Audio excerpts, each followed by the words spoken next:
আমরা আশঙ্কায় আছি বাংলাদেশে 9 মাত্রা ভূমিকম্প হতে পারে। যদি 9 মাত্রা ভূমিকম্পটা বাংলাদেশে হয় তাহলে বাংলাদেশের অবস্থা কি হতে পারে এই ভিডিওটা দেখা যাই না যা। 9 মাত্রার ভূমিকম্প হলে সারা বাংলাদেশে অন্তত 1 লাখের উপরে বিল্ডিং বিভিন্ন জায়গায় মানে কলাপস করবে।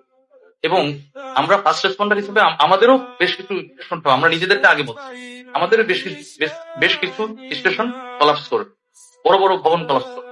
এখন যদি স্পেসিফিক একটা ভবনের কথা বললাম, তাতে আমাদের এটা রেস্কিউ ম্যানেজমেন্ট করতে আমাদের কি পরিমাণ বেগ পেতে হয়েছে এটা আমরা সবাই জানি। এখন হিসাব করেন যে পুরাতন ঢাকায় কি হতে পারে। আমাদের এমন পরিস্থিতি হবে যে আমরা এই এলাকাটাকে পরিত্যক্ত ঘোষণা করবো, কোনো রেস্কিউ অপারেশনই চালাবো না, এমনও ঘটনা ঘটতে পারে। কতটা ভয়! সুতরাং আমরা যেভাবে চিন্তা করছি বাস্তবতা সম্পূর্ণ বিপরীত। শুনলেন, যদি 8 থেকে 9 মাত্রার ভূমিকম্প হয় তাহলে বাংলাদেশে কি হতে পারে।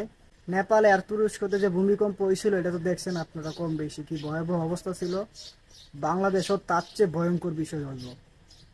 আল্লাহ আমাদেরকে রক্ষা করুক এরকম বিপদ থেকে।